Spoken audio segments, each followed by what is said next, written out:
It's one at a time, and we'll get the job done. Y'all know what to say. On three.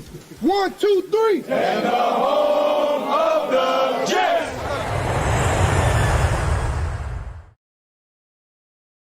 Good evening, everybody. Happy Monday, or is it?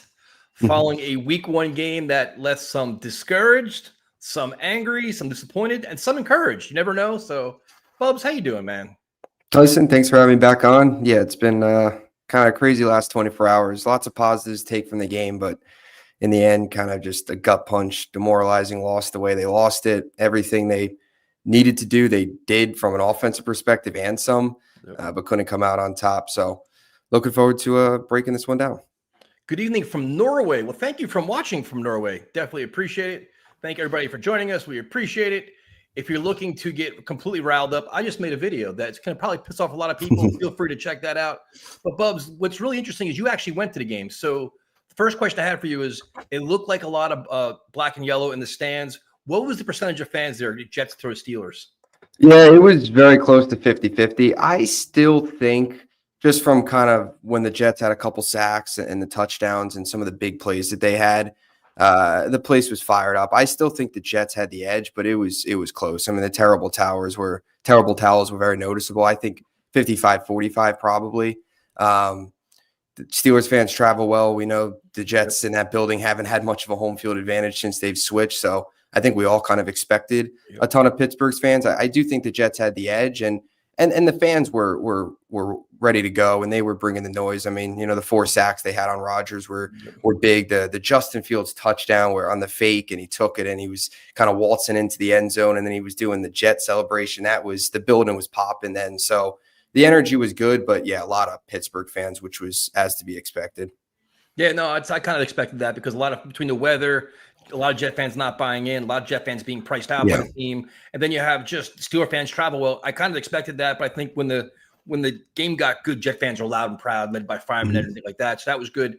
So watching the reactions to this game are really interesting. We had a day to digest it, right? Oh, well, happy birthday, Jose!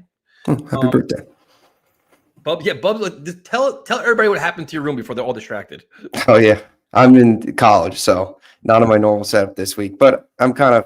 On the weekends, I'll be back, so I'll be flipping back and forth. Some days I'll be in a little square here, and some days I'll have the Jet stuff behind me. So the expectations going into the game were low-scoring game, physical game, and I think if anybody had a legitimate concern, it was about the Jets' offense. What's it going to be behind this revamped offensive line? What is Justin Fields? What is the play calling going to be? And while everybody wants to just yell out all the bad things, there's a lot of freaking good things on offense, starting with Justin Fields, man, who – I thought looked 10 times better than I expected him to look like. He looked decisive. He had good arm strength, looked mobile, made good reads. When he broke the pocket, he looked downfield. He did a lot of really good things where, like, you have to be encouraged. But, if he can build off this going forward, it's going to be interesting, man, because he was more than a game manager. He was actually an asset to the offense. Yeah, he was awesome yesterday. If you get that Justin Fields every single week or somewhere close to that, this is going to be a team that's going to be set up to be in every single game. It's now just a matter of whether or not this defense can hold up. And I'm sure we'll get into the secondary and all that stuff. But yeah, he was excellent. He was efficient, 16-22, the 72.7% completion percentage, the 218 yards, that beautiful touchdown to Garrett Wilson, 33 yards, that Ohio State connection rekindling.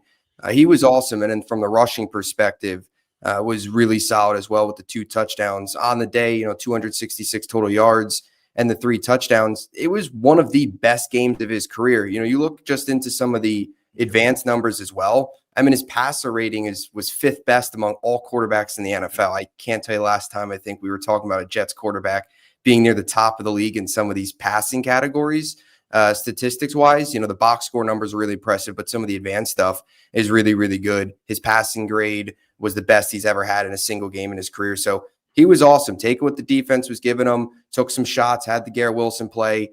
A couple really big throws on third down. He had the big throw to Tyler Johnson on third down in a tight window. And Jeremy Ruckert, who I thought had his best game as a Jet, blocking did some good things. And then 2 big receptions on third down as well to move the chains. The one was an incredibly tight window, nice catch, but even better throw by Fields. So he looked really good. He's working with a lot of clean pockets, which is a credit to the offensive line. I'm sure we'll break that down as well. But yeah, but all the things you're saying, this is the Mhm. first game of the season. Like, Yeah. you gotta give credit to Fields, but also Angstrom, man. Like, Yeah. this team was prepared. Like you worry about, are they gonna come out slow? Are they gonna be sloppy? None of that happened, dude. Like, they were Yeah. legitimately prepared. Like, they were well coached and they knew what they were doing. Even past the scripted plays, they made adjustments. Like, that was the thing where it's like they made Fields feel very comfortable, and then he got more and more confident, and then he just let it rip.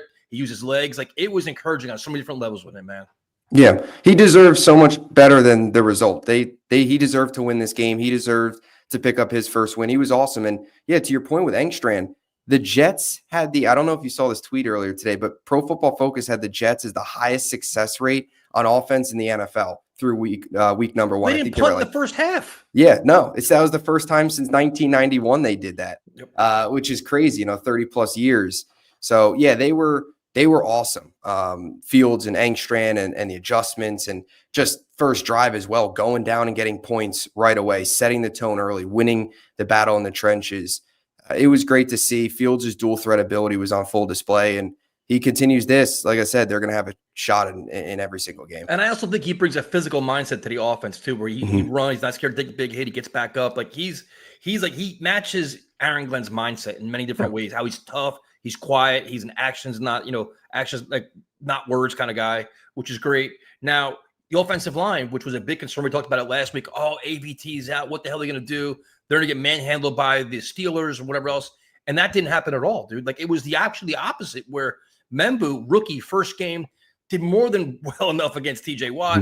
Olu looked very good, to the point where Brian Baldinger's praising him. Everybody's praising him. Like, who is this team? Like, it just shows you what coaching can do for you. Yep. The tackles were phenomenal. And Armand Membu specifically, you're asking a rookie. He had some of those struggles. Overall, the summer was solid. He had the good game against the Packers, had a good game against the Eagles in the preseason, and camp-wise was good.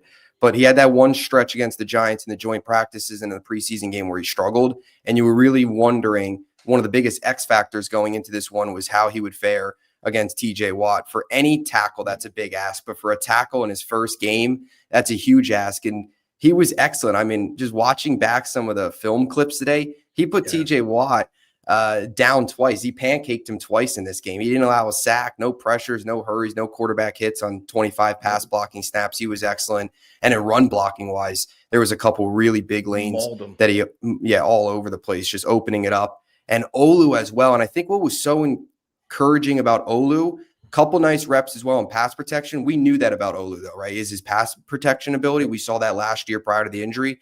The next step for him though is the run blocking. And he was awesome. I wanted just to read this stat out. Brees ran behind Olu that left side 11 times yesterday for 76 yards, almost 7 yards a carry. 71% of Brees Hall's rush yards came behind Olu on the day. Obviously, he had the 107 total. So Olu, from a run game perspective, was really promising as well. That's the next step in his game. But it's hard not to be excited about those two being your bookend tackles just for the next 8 to 10 years. And yeah, I mean, Joe Tippmann as well. The guards were really good. Simpson, Joe Tippmann, the Braylon Allen run, mauling Tippmann and Simpson just mauling in the interior there. And Josh Meyer stepping in as well. It's really good sign that we saw all that good stuff even without AVT. And the fact of the matter that I think is so impressive as well is how quickly this all happened. AVT was injured last week.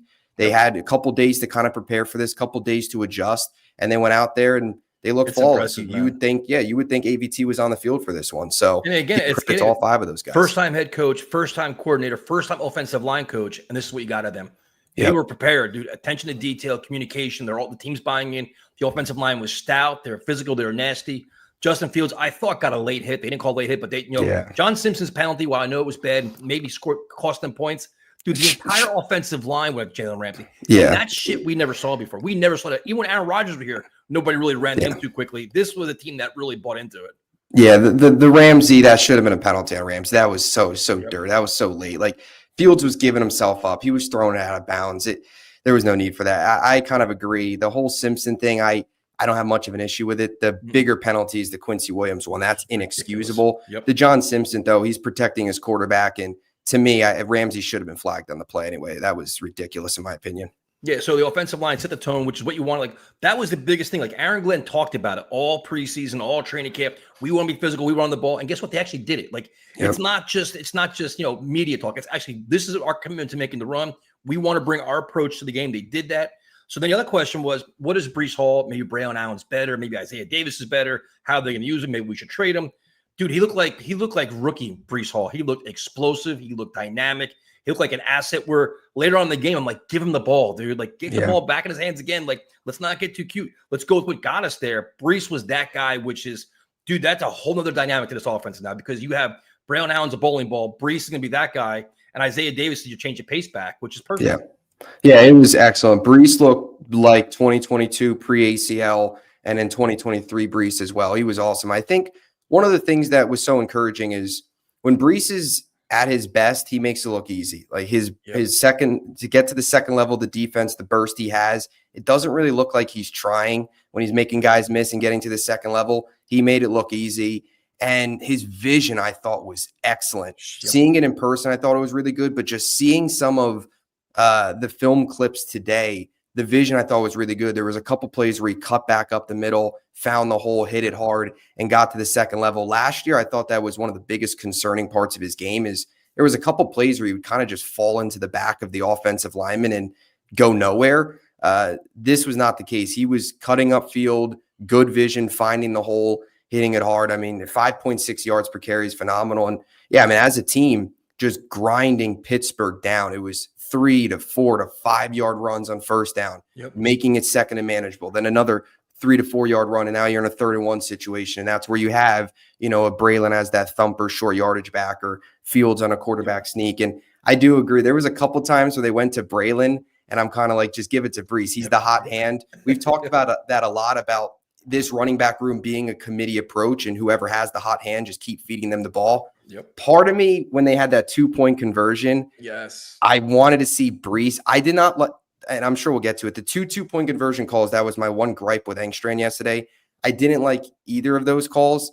I don't like the shotgun runs in 3rd and 1. Hold on, before you go into that, though, did you agree with going for the first 2-point conversion, going for it after the missed kick? Did you agree going for it on the 1 yard line? My bigger issue is Folks just got to make the kick, first of all. And I know he missed it. They got the second life. And I don't have an issue with going for it. I don't know if Folk would have made it. I don't know if they would have went for it. I don't know. I think the mantra is you don't take points off the board, right? That's what I believe in. But once he missed that kick and they missed the 2-point, you knew it was going to come back to bite him because they're going to be chasing points all game. To me personally, I like them being aggressive. First quarter, the ball's on the 1 yard line. You're trying to set the tone for your team. Like, we are physical. We can get 1 freaking yard running the ball. I hate the play call, though. I hate the play call 1,000%. But then the other thing, too, is like it's their first game, though. They have to learn what they can do and can't do. This is part of the growing pains of being the first time in your offense. You're not really sure what's going to work or not. So I like Aaron Glenn's aggressiveness, to be honest. It didn't bother me at all. And that's kind of coming from the Dan Campbell tree too. He's going to be aggressive. He's going to take chances. I don't mind. I don't have no issue with the decision. It's the play call, which I agree with. And part of me wanted to see Breece out there. Like, he got you down there, just keep feeding him. And the shotgun either, dude. Shotgun was terrible. If anything, just quarterback sneak with Fields. You're on the 1. I didn't like that. And then the Garrett in the corner of the end zone double coverage, you're not giving him a chance. That was bad too. I didn't like that one either. So then going to the tight end group, I agree with you with Ruckert, dude, because I've been really hard on Ruckert. I thought he was getting cut. He had 2 huge catches. His blocking was good. It's like, all right, he's definitely at least an asset in the passing game instead of a liability, which is good. Shoring up his hands. I think Mason Taylor only had 1 catch, but he's out there. That kind of chemistry is going to take time, I think. When the going got tough, the ball's going to go to Garrett Wilson or probably Breece. They're going to they'll work in Taylor and Rucker and everybody else. But I mean, in terms of blocking and everything else, they did their part. But I'm hoping that group expands as the season gets, move along. Yeah, definitely. You hope that Mason Taylor, specifically just as a rookie, as time goes on, he develops, he progresses, he gets better and gets more involved. He had the 20-yard reception. That was the only one. But yeah, Ruckert had his best game as a Jet by far. A couple of the plays blocking was really impressive, which you noticed more today, just kind of seeing some of the clips and digesting it. But the 2 big catches were huge as well. I mean, those are plays that he's never made. They haven't even really looked his way because he's not open. Yep. Yeah, he's been a non-factor in the receiving game, and he didn't have a good summer. I'm right there with you. When you bring in Jelani Woods and Stone Smart had a decent summer, and you had Mason Taylor, you were kind of wondering where Rucker was going to fit into this equation. And Beck at tight end or fullback. Exactly.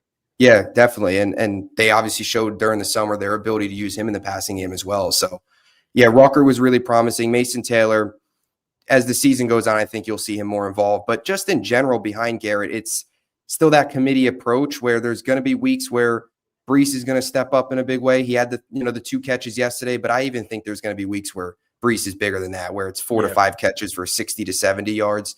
There's going to be weeks where once Mason Taylor really finds a rhythm here, he's going to have some big games. Tyler Johnson had the 2 catches. Josh Reynolds, they're going to piece it together as well, kind of on the bottom half. So it's that committee approach. First of all, Romeo, thank you so much yesterday for doing the game stream with Prime Time. And you came on a little bit of mine to the post-game show, which was great. Wide receivers to me is still a problem.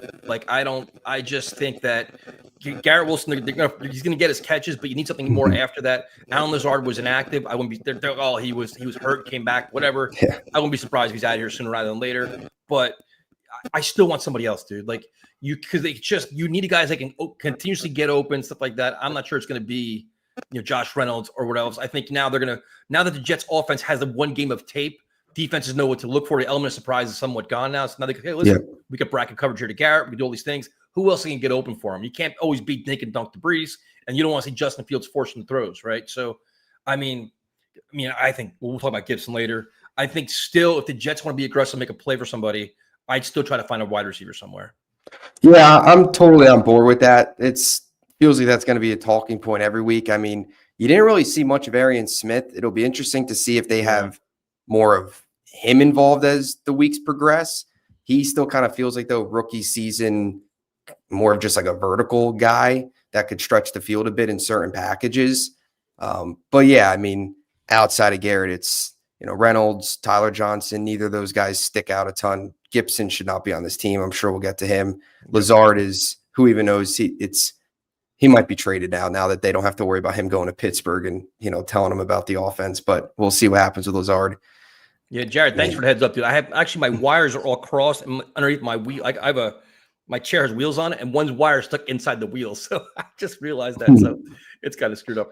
But overall, the offense, I think the play calling, was for the most part impressive. I think they were prepared. They spread the ball around. They weren't predictable, which is good, except I did not go to the game yesterday, dude. Except what bothered me, other than the goal line, was the last minute of the game. Actually, I'm saying the last 2 drives of the game bothered me. The 3 and out. Right. They got ridiculously conservative and they got manhandled. And then the last drive to come win the game, they were completely, I don't want to say they were, I think they were overwhelmed, but they just got mauled and they got a little bit rattled there. And that was kind of bothersome. Yeah. I'm sitting there with 5 minutes left and you're thinking to yourself, they can run this down because Pittsburgh only had, I believe it was 2 timeouts. Yep. And if the Jets played it correctly and continued 5 minutes with the way the Jets approach things, running the football at that point in the game is not that much time if you just continue to wear down the clock. The Jets had a chance there to take that at least to the 2-minute warning and then have Pittsburgh start burning their timeouts. And at the very least, if you keep wearing them down, maybe you get a field goal, whatever, or you have to punt at some point and they have the ball with no timeouts left, whatever. They had a chance to really kind of close out that game. Put the game away. I'd rather because Aaron Glenn's an aggressive guy. I'd rather be aggressive and go for the win, dude. You don't. Yeah. I'm not saying they were scared to lose, but they were a little bit more conservative than I liked. Yeah, the 2 run plays on third. It was the second down run, and then the second down run went for loss of 2. It was 3rd and 3 then, and then they kind of ran the same play. Yeah, essentially, it was one of those shotgun runs. It got blown up. I think Brees in the post game said something about there was a miscommunication because Fields kept it. There was a miscommunication between him and the offense on, I think it was blitz pickup or whatever. Fields got nowhere to go. Lost, I think, 2 on the play. I didn't like the game on the line. That was just and a lot of the RPOs, you figure they're going to figure it out, when to keep it, when not to keep it. There's going to be reads you got to look for. I understand, but that was if there was one criticism or 2 criticisms of Engstrand, it was 2-point conversion, and then game on the line, how they handle it, their aggressiveness, and everything else. But that's something you see going forward. Defensively, I mean, this was a ridiculous disappointment on so many levels. Going into the game, you had somewhat of confidence on the Jets defense, no confidence on the offense. The opposite happened. We'll start with the positives where, Jermaine Johnson coming off a major injury looked phenomenal. Will McDonald, 2 sacks. Quinn Williams, all-pro form. Sherwood flying around. Sauce Gardner shutting down DK Metcalf. All good things. The bad thing is, and they stopped the run. The bad thing is the pass defense was atrocious. And everybody's biggest fear came to fruition after one game is Brandon Stevens was a complete liability and lost out there. Teams are going to go like Sauce Gardner's locking down DK Metcalf.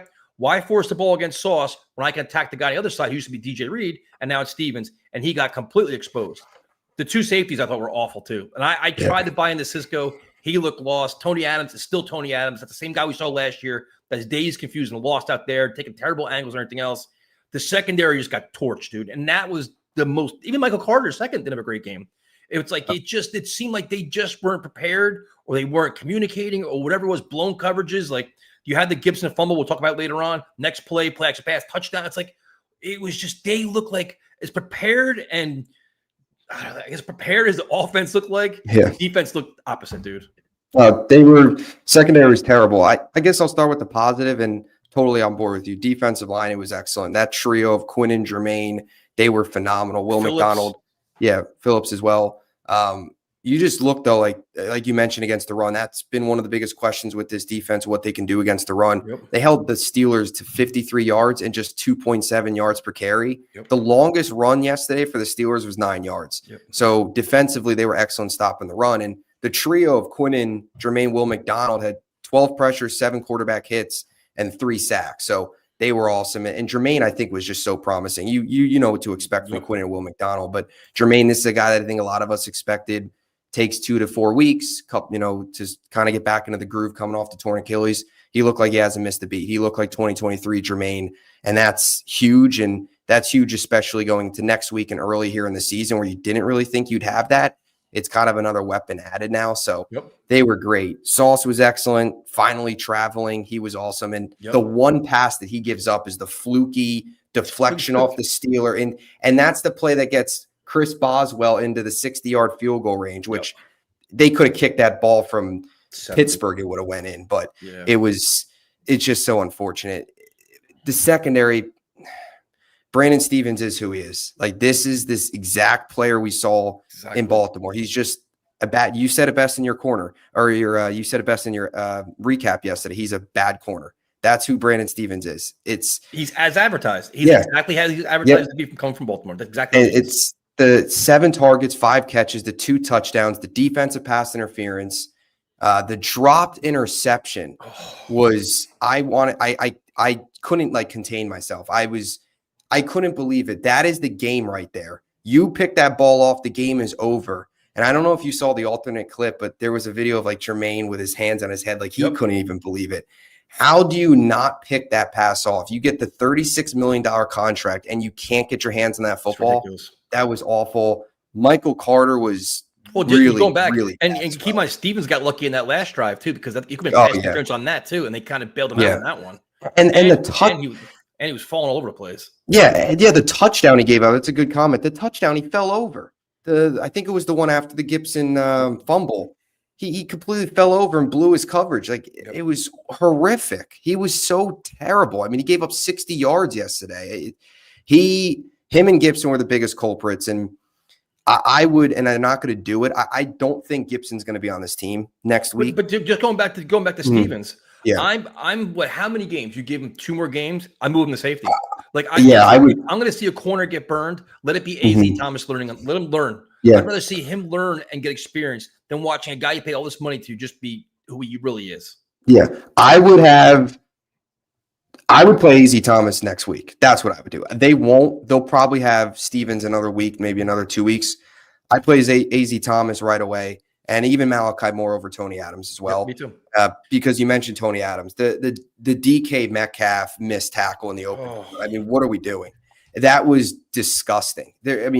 He stared. I don't even think he got a hand on him. Open field tackling, a chance to tackle DK for a gain of maybe 2 to 3, essentially keep him around the line of scrimmage on what was just kind of a quick dump off from Rodgers. and he completely misses them.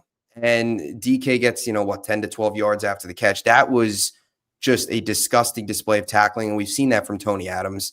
And Michael Carter, too, was so discouraging because I had a ton of high expectations for him in a defense that runs a ton of man coverage. He excels in man coverage.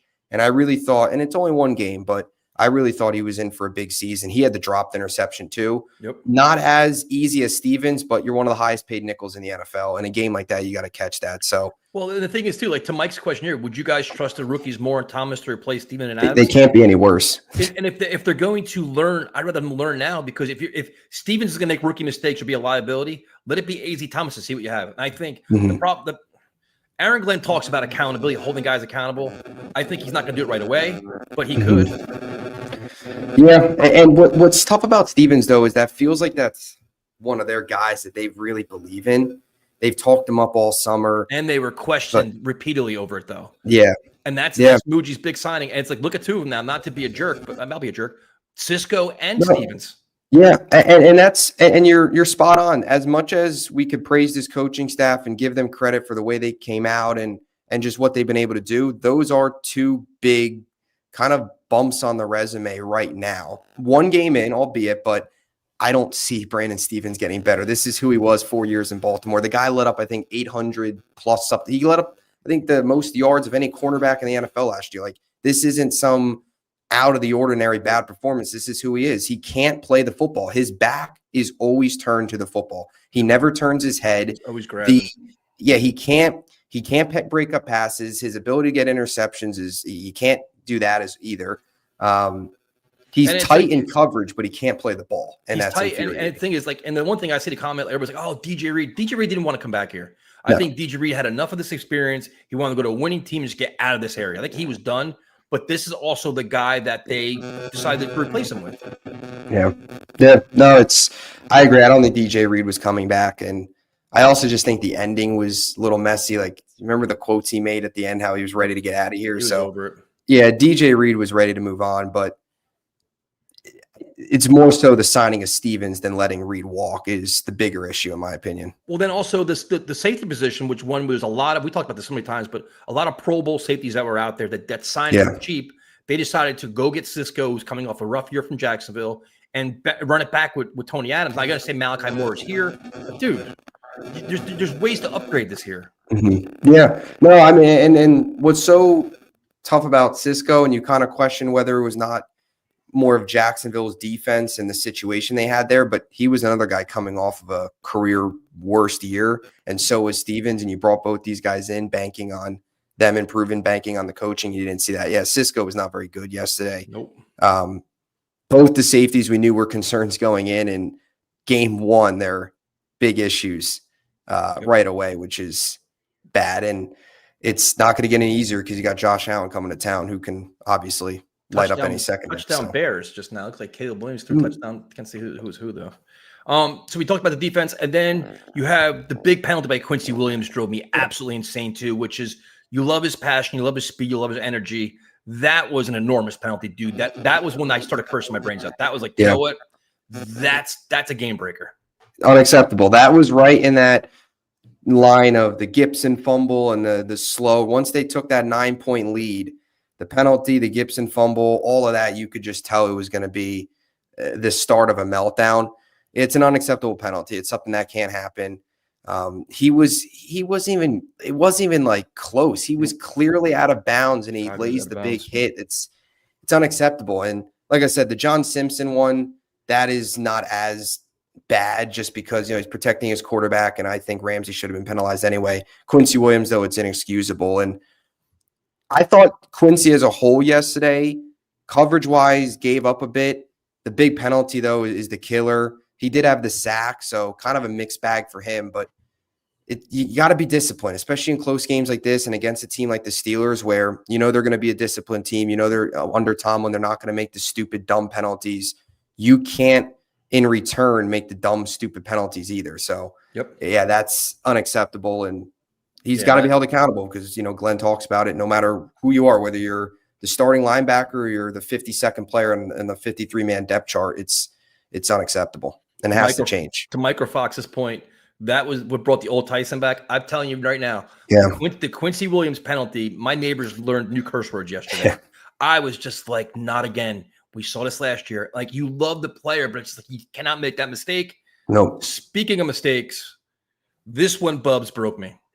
This fumble broke me because it should never have happened. The guy shouldn't be on the team. Nope. The Gibson fumble turned this game around in so many different ways, and it's avoidable. Now, I understand Nwangu or whatever got hurt, but Gibson shouldn't be in the position anyway. Like, No. this is what he's known for. And when I'll never forget, Aaron Glenn said, well, in practice, he had 44 to 45. Like, I don't care about practice. Mm-hmm. The tape last year and his career as a returner, this is what he does. Yeah. And he caught a fair catch on one. There's nobody within 20 yards of him. There was literally nobody there. It's like, he's just not a good returner. Why are we forcing the issue? Why is he still on the team? We need answers. He should not be on he shouldn't be on the team. We said it all summer. He shouldn't have been on the team last year, if we're being honest. Like, True. he, after the feel good Monday night return, ever since that, it's been all downhill. Because even the rest of 2023, he really wasn't that good. I mean, he had that fumble against Buffalo late in that season on the opening kickoff last year, had a couple fumbles, now the fumble. Like, everything Jamal Pritchett did in training camp I don't understand the whole practice thing. Pritchett did everything better in camp and preseason than Gibson. Kick return, punt return, even receiving, Pritchett showed you more. Like, he did everything better than Gibson. The Gibson was so infuriating because he shouldn't be on the team. He should not have been returning that kick. And that's the big mistake. And that was killer. You can't have a 14-point swing in 10 seconds. And then you have Stevens falling on the next play. Like, yeah, it was the perfect storm of just bad football there between penalties, blown coverages, fumble, and it's just like, come on, man, like, you're better than this. But now's Aaron Glenn's chance to show us what this accountability is all about. He preached it. He came out in the post-game press conference. This is unacceptable. We can't have that. Okay, then what are you doing about it, coach? Don't talk it, walk it, right? That's what you got to do now, because I like everything Aaron Glenn's done to this point. First game, a lot of very good things. But now you know what your problems are. The defense has to get better. Aaron Glenn's a defensive-minded coach. Wilkes is a veteran head coach. This defense has to be better. Yes, it was inexcusable. But the returner, dude, that's controllable. And even the kicker, dude, Nick Folk, Nick Folk isn't like, he was a Band-Aid because you guys took a chance on rookie kickers, didn't work out. Now you have Folk who's not, we all love him for what he did as a former Jet. Yeah. Not all inspiring with him either, man. No, I mean, special teams as a whole, it was really rough. And the Gibson, Glenn said it today. I wanted to get the exact quote about, if you're going to make mistakes and you're going to, cost this game, turn the ball over, you're not going to be on the team. So with that being said, you got to live up to it. Gibson should not be on the team. He should have been cut today. He should have been cut right after that. I mean, you didn't need him the rest of the game. Arian Smith ended up taking the next kickoff anyway. Pritchett's got to be out there on Sunday, and there's no reason for him to not to be. And yeah, the Folk missed field goal, I was furious, or the extra point, because it's an excuse. You hit your extra points. It's not that hard. Come on now. And then you get the missed 2-point conversion. And I knew it right in that moment, because we've seen this last couple of years with bad kickers. You knew it in that moment. They were going to be chasing those points all game long. And sure enough, it comes down to the two missed 2-point conversions, and they lose by 2. Yeah, the Folk is like, I know that he's a feel-good story. He's a lot better than what the Jets had, but this was the calculated decision they make to go with him after the rookies didn't work out. Well, there's a lot like Matt Prater. Look at him with the Bills yesterday. Like, I feel a lot better with Prater than I do with Folk. But, and he did have the 51-yarder, which was good, but the missed field goal, that can't happen. And yeah, Boswell had a 55 or 60-yarder. Jets fumble. They missed the extra point. Those little margins was the change. With the new footballs they're using, this is the expectation now. Your kicker should be making 55-yarders, 56-yarders. Like, everybody's doing it. Yeah. So, like, he's got to prove that he consistently can in different conditions. You have, playing Buffalo, everything else. So overall, to me, this was a game they should have won. I was pissed off yesterday. Yeah. But when you look at it today, it's like, all right, you're mad. Tough spot against Buffalo this week. Maybe they're a little deflated coming off the big win last night. But it's not, to me, it's not the same old Jets, because they exceeded expectations in so many different things. They were well coached. They're prepared. And it's the first game. It's not like they played like this for 2 years, but it's the same old Aaron Glenn team. They're self-destructing. No, this team, personally, I think they have to learn how to win. They've learned how to lose. They've learned how to justify losing. They've been complacent. And now your culture is changing. Your mindset is changing. And now they dealt with that first loss that's frustrating with Aaron Glenn. How does he get them over the hump, here and say, listen, all right, this didn't work. We're fixing this. Hands-on, hands-on approach. And that's the question. So to me, it's like, I got all these messages today. Same old Jets. I'm so tired of this shit. It's our first game, dude. And for our first game, it's the best offense we've seen in probably how long? Right? Yeah. Where they were actually well coached and prepared. And the problems they have on defense, you got to figure they're going to figure out. Yeah, it was a well-oiled machine on offense. It wasn't throwing the ball 45 times and running at 15 for 30 yards and doing nothing. The Jets last year probably lose this game 31-10. Yep. They give up. There's no fight. Yep. They get tossed around. They get mauled in the run game defensively. They can't establish the run offensively. I think one of the biggest glass half full approaches, I guess, non-same old Jets thing that you could take away is the Jets won this game both sides of the trenches. Yep. They won on the offensive side of the trenches. They won on the defensive side of the trenches. And that is against a Mike Tomlin Steelers defense, against just a Mike Tomlin-led team in general, where they're a physical, nasty AFC North football team. We know what the Pittsburgh Steelers are. That's their motto. The Jets have preached, Aaron Glenn preached, that physicality, that competitiveness, that nastiness. They showed that on both sides of the football. You win the trenches in each of these games, especially from an offensive perspective when it comes to establishing the run. You get the secondary figured out.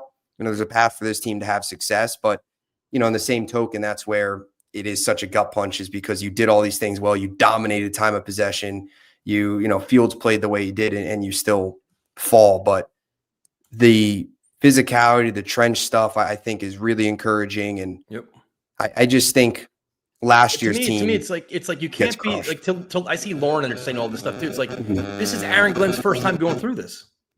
Yeah. This is and the biggest right now. It's a little bit of adversity. Like, you lose this game, you have Buffalo to come into town. How do you respond? That's the big question now, and it's a good test for him. And listen, I mean, Buffalo. I know it's Derrick Henry, but they couldn't stop a nosebleed last night until, Derrick Henry had the fumble, but that's a game where they had no business winning, and they ended up winning. Jets should have won, and they end up losing. So kind of two opposite performances from Buffalo and the Jets, but they couldn't stop the run. So you got to establish that next week in terms of just how you feel against Buffalo. Yeah, and to Ryder, the new defensive tackles were awesome. Both of them were good. Phillips and what was it, Briggs? I think it's Briggs.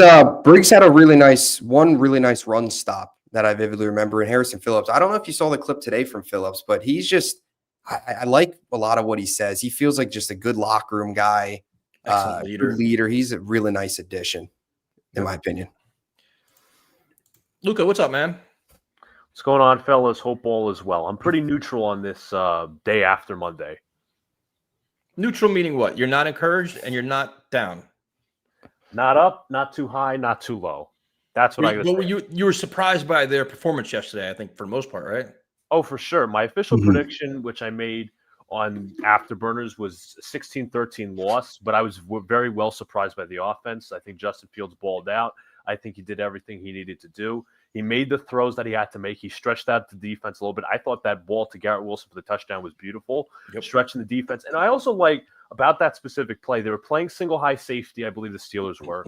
And what happened was it was a big, deep crosser route, which you allowed two of the safeties to take, two of the defensive backs to take one receiver. They left Garrett Wilson in single coverage perfectly with Darius Slay. Slay couldn't catch up to him. It was a touchdown regardless. So the scheming was really good. Some of the short yardage situations, I wish they wouldn't have run so much shotgun. Like 3rd and 4, I think it was the last drive. The second to last drive was 3rd and 4. Justin Fields had an RPO, and he got stuffed for like a -2 yard play. But in regards to that, Engstrand was awesome. Fields was awesome. Garrett Wilson, besides getting popped, was awesome. I liked the way the offense moved the ball. And obviously almost having 400 offensive yards. I think that's sustainable. It's not one of those things where it's Zach Wilson threw for 150 yards today, and the offense, had about 200 yards. No, if you have 300 to 400 yards of offense, I like to think that's sustainable in today's NFL. Dude, I completely agree with you, man. It's like it's the physicality they brought to the game, where it's like, all right, you see with their mind, it's the offensive line, which can be a strength, the defensive line, which can be a strength. Now it's like cleaning up those other areas of the game. I think the biggest surprise for me was the Jets secondary, dude. I never thought in a million years they'd get torched like that. I never thought so either. Michael Carter had a bad game. I like to think he bounced back, though. Sauce was lockdown Sauce from 2 years ago and even 3 years ago in his rookie season. The only catch I think he allowed to Metcalf was the one he got a lucky bounce on, where it bounced off Jonnu Smith. Stevens was horrible. And I know Aaron Glenn spoke at length talking about, I like Stevens and he's impressive, but we could fix up those ball skills. But the problem is, even if Brandon Stevens had average ball skills and could read the ball and make deflections, the Jets defense would have been better off. But unfortunately, that's the thing that's harmed his entire career, his lack of ball skills and the penalties. And the Jets are, to be fair, let's call it what it is, took a risk by paying him $36 million over the next 3 years. You don't want to pay Buster Screen or Darryl Roberts. I don't want to bring up those names with all the penalties. Tremaine Johnson not turning around. Like, I don't want to do that, but this is what a guy's known for. As Tyson, you said it perfectly.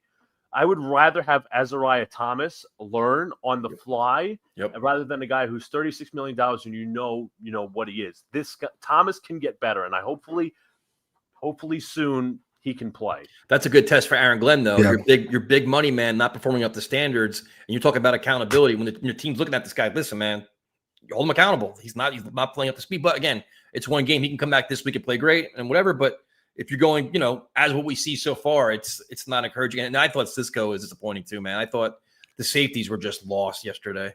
Yeah, it was especially in the zone coverage as well. Tony, it was like, I think the first Steeler drive, right? I believe they scored on that drive too. Third down play was like 3rd down and 8 or 3rd down and 10. Yeah.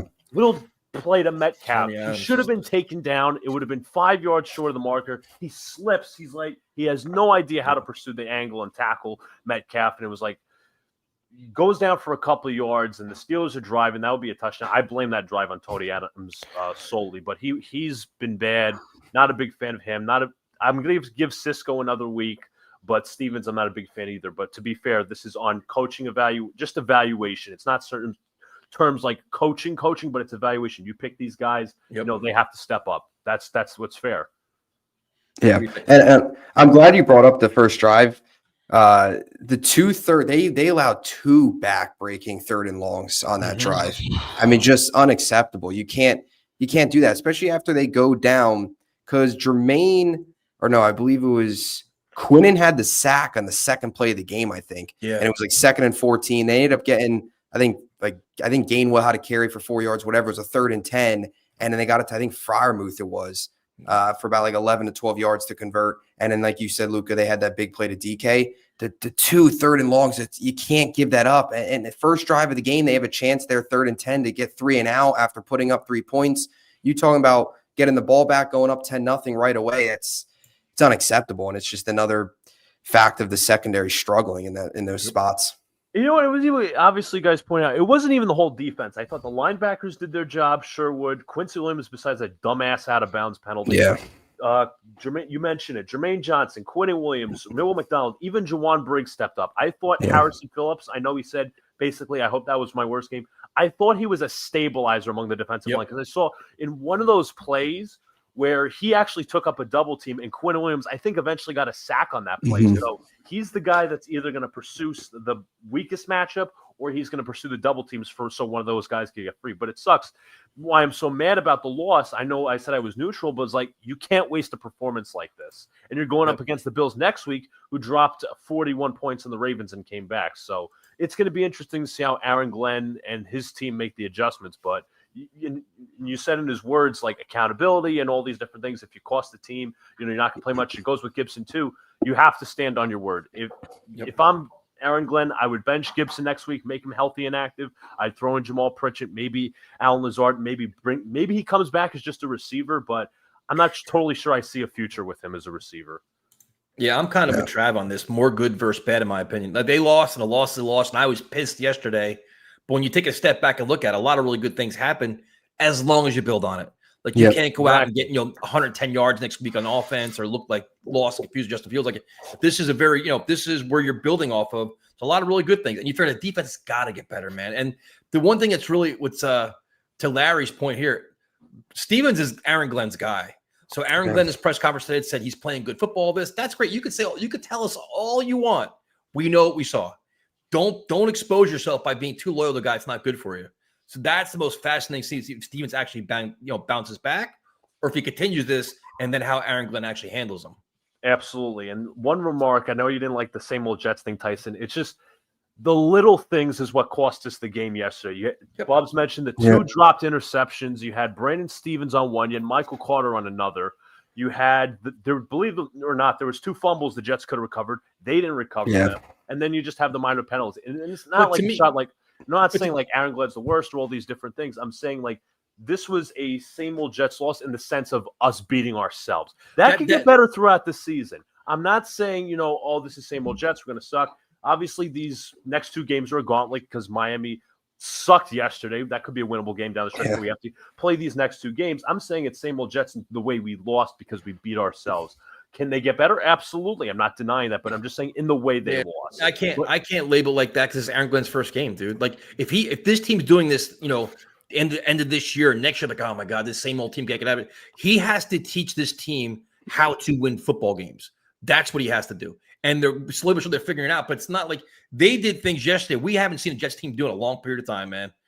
Dominant offense football, physical, nasty. They're reducing the penalties. They're doing a lot of really good things. Now it's just like, all right, we'd heard Gibson. We'd realized is not a good returner. Fine. So it's like it was more so the mistakes. It wasn't the whole game, but just the little things that obviously need correcting.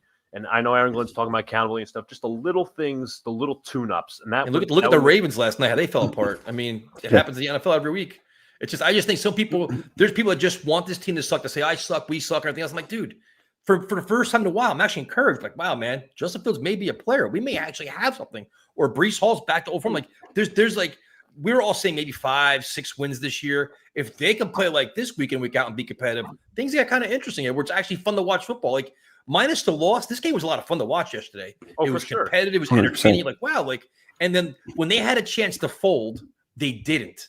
They could have fell in the fourth quarter. Like they could have fell apart all the way around. They didn't do that. They fought back. So it's like, I think they're resilient. They're finding their way. Like, I don't know, man. It's as long as it's sustainable and you build upon it. That's what I'm looking for. Running the ball is always sustainable, dude. If you run the ball against anybody, you're always going to be in the game. It's just a matter of Justin Fields being a game manager or above. Yesterday, he was above, which, think about it. We're here on a Monday, the day after they played Aaron Rodgers. Nobody gave a shit about Aaron Rodgers. You know why? Because Justin Fields played really well. It's like, all right, you moved on from Rodgers, who had his 4 touchdowns. He did all right. But Fields showed you so many things. Like, you know what? This could be lightning in a bottle here. We may actually have something where he's actually coming into his own as an NFL player. Yeah, absolutely. And as long as Justin Fields can build upon it. But I know there was like a few people, and I know I was against this too, but people like, oh, Aaron Rodgers, look what he said after the game. I don't really care because the quarterback, as you said, Tyson, was not the problem yet. You know what I don't understand about the whole Aaron Rodgers thing? Maybe I'm just naive. The Jets kissed his ass for fucking years. They gave him his fucking coaches, his players, anything he wanted, they did. They completely catered to everything, and he failed.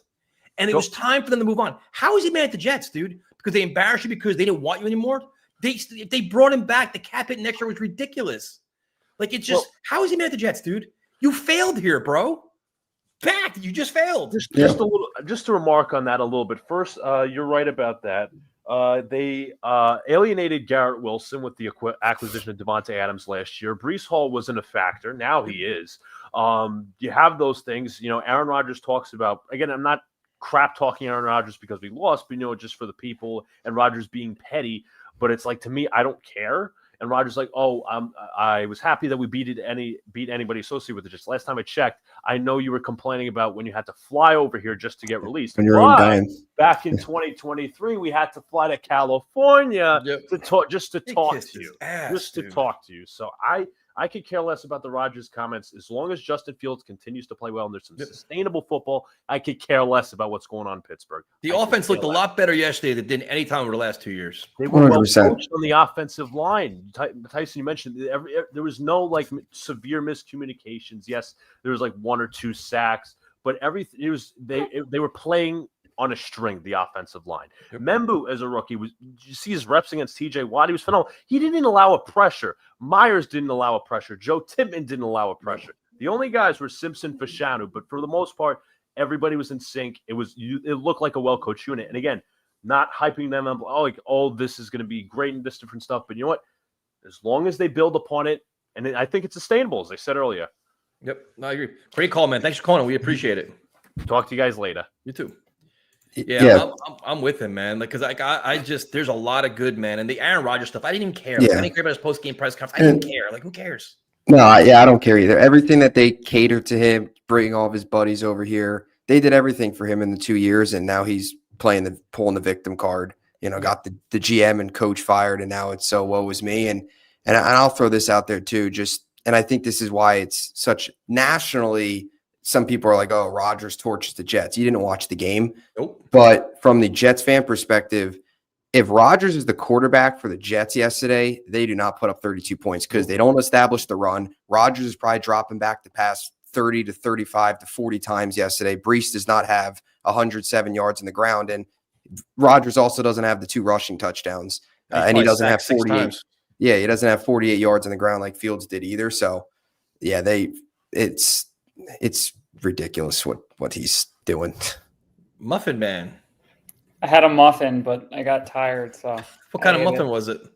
Pumpkin with chocolate chips in it. There you go. That's a good call. Pumpkin. Fall. It's pumpkin season. It's fall season. We're ready. We're calling in live from Drury Lane.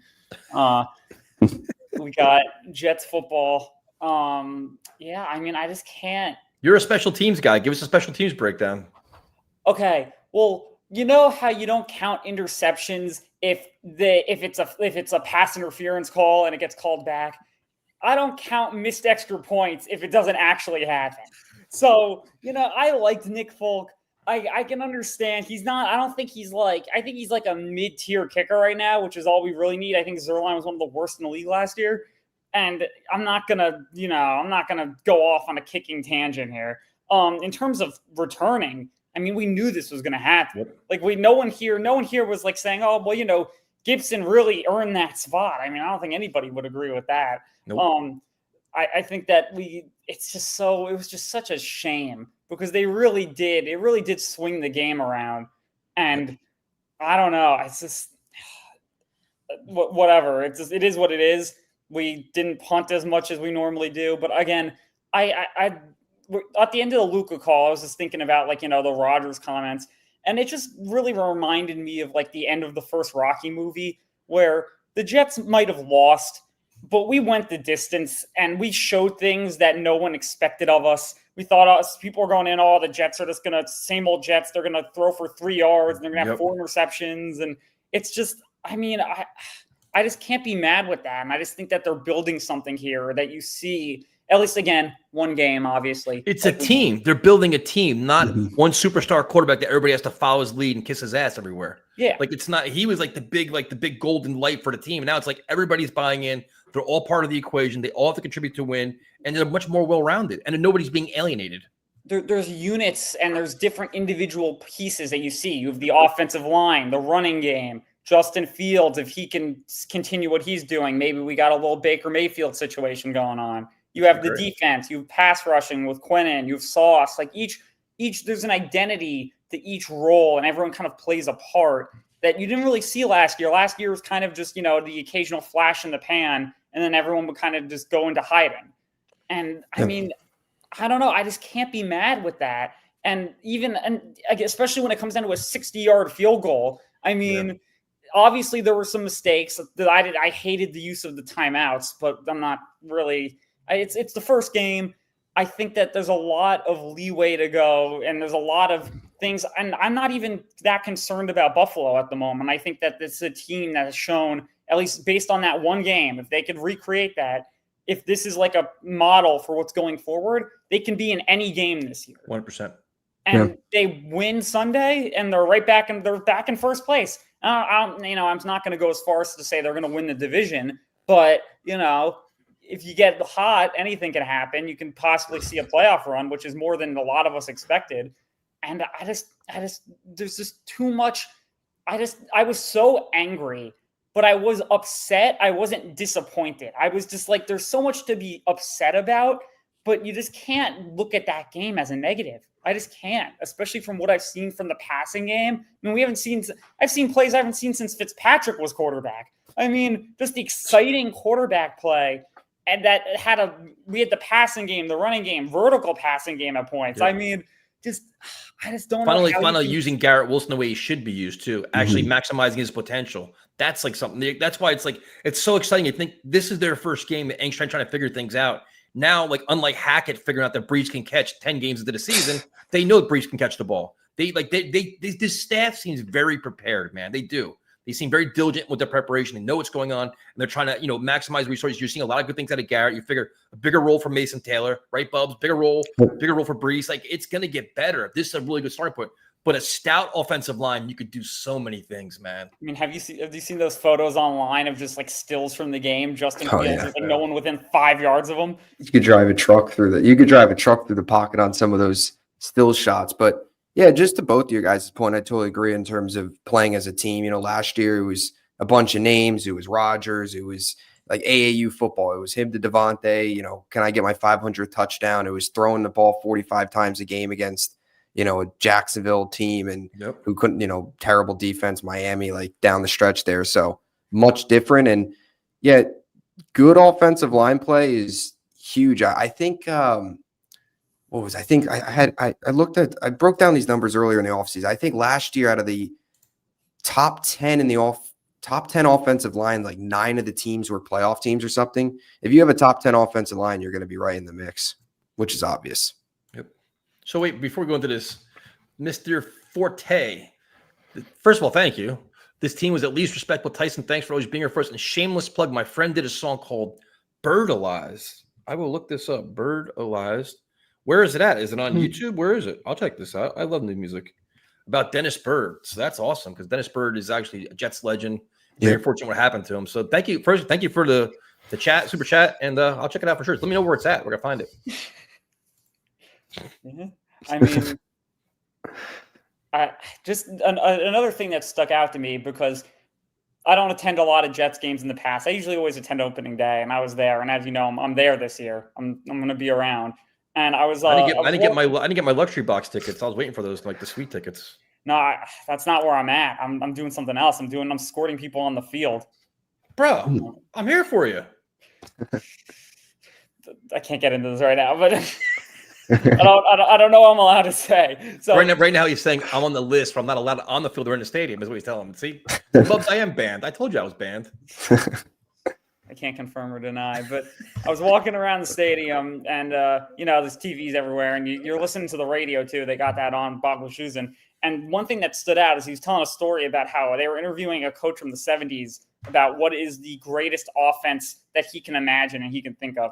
The name slips me at the point right now, but he was saying that the story that he told, the coach responded by saying, if you could do a mix of read option and quick passing, and that's a very college kind of almost like a college play style that you see. And I thought that they just, again, it was just such a refreshing change of pace from what you saw. The only moment where you kind of saw that, like, oh no, like not now, was the last drive where they just couldn't get it going. And they were close too. If he just handed it off to Brees. I mean, even then it was just like, I just don't understand. I think that there's so much positive here to take away. And that many people go into the season thinking this is going to be a guaranteed win. This is going to be a guaranteed loss, but you play the games. And I think that if you play at this level, again, big caveat, you have to play at this level. You can't just be a fluke and just a one-off and then just give up.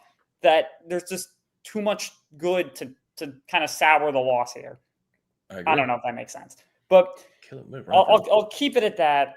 Because that's the majority of my thoughts. This was a very quality, well thought out call. What do you think? This is one of his better calls, I think. Yes, this was good, Muffin from the Muffin Man. Yeah, this call was I baked it to perfection here. Now, I will say on the way out, I did see one fight. I saw one fist fight, so we're gonna keep track of this throughout the year. Was it jet on jet crime or is it Jets on Steelers? That's not bad then. That's normal. It was in the parking lot too, but. Have a good night, man. Have a good night, guys. All right, so the Muffin Man's kind of encouraged. Do you want integrity or do you want chaos? A little bit of chaos can't hurt. All right, V man, what do you think, man? Well, it's like I said in my live, I said in my chat, short term disappointment, long term, I like what I saw. Did you watch the game? Yeah, I watched most of the game. Okay, clarify most. How much of the game did you watch? Okay, I forgot that I came back after my graveyard shift doing security. Forgot to set an alarm, and I woke up about, let's say, 7 minutes into the first quarter. That's not bad. So you missed the first 7 minutes. That's it. Yeah, somewhere around that. We'll meet somewhere. It's either 7 minutes or it's not. Yeah, about 7 minutes. Okay, so what was your three positives coming from the game? Well, obviously, what everyone ever said is, the fact that this offense was phenomenal. I mean, during the live, I was actually watching primetime during the live stream, and he mentioned that this was the first time since the 1991 that they didn't punt in the first half of a game. Yep, it's true. I mean, so that's something that's never happened in my entire lifetime. So you saw history yesterday. yeah, so no, it's like, I love what I saw from Justin Fields. It's like he was beyond obviously the game manager. He used his legs, he was effective. He was more than a game manager, man. He was an asset yesterday. I know, that's what I'm saying. He was beyond. That's why I said he was beyond a game manager. Yep. He was accurate. He made the right decisions with the ball. I love what I saw to Brees. I was worried. Was he finally losing his touch as a running back? And he played great. And another thing is they ran the football effectively, and it wasn't. And and it was like they were getting good chunks of yards, but every time they ran the ball. Okay, what's your third one? And obviously, Jermaine Johnson doesn't look like a guy who's coming off it. He looked pretty damn I'm good. getting this feeling he didn't watch the game. Are you getting this feeling, Bubs? I watched the game. I watched the game. But I don't know. when I was disappointed, look, and everyone's frustrated. The defensive line looked good. Their run defense, which has been their big Achilles heel throughout the bulk of the previous regime, was they actually were able to stop the run. The problem, of course, is now we have a secondary that's having issues. It's unfortunate.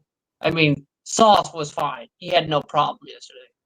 And I expect Michael Carter to rebound. I've seen enough from him to trust him that he will rebound going forward. I agree.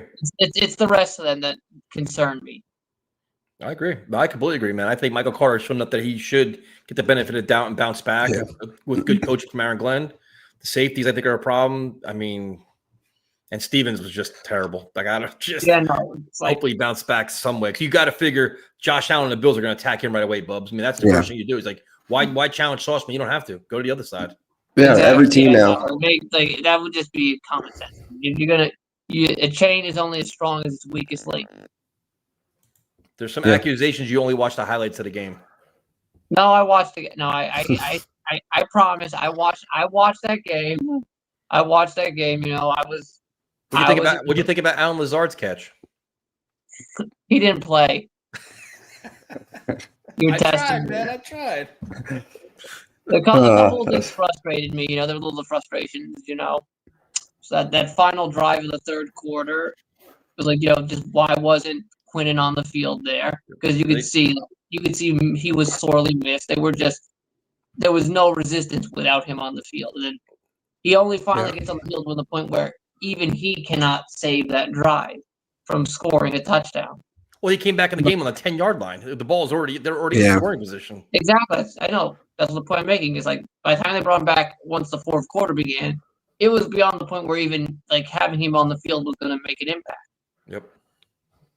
Well, the kicking, obviously, missing that point after, and the 2-point conversions were bad.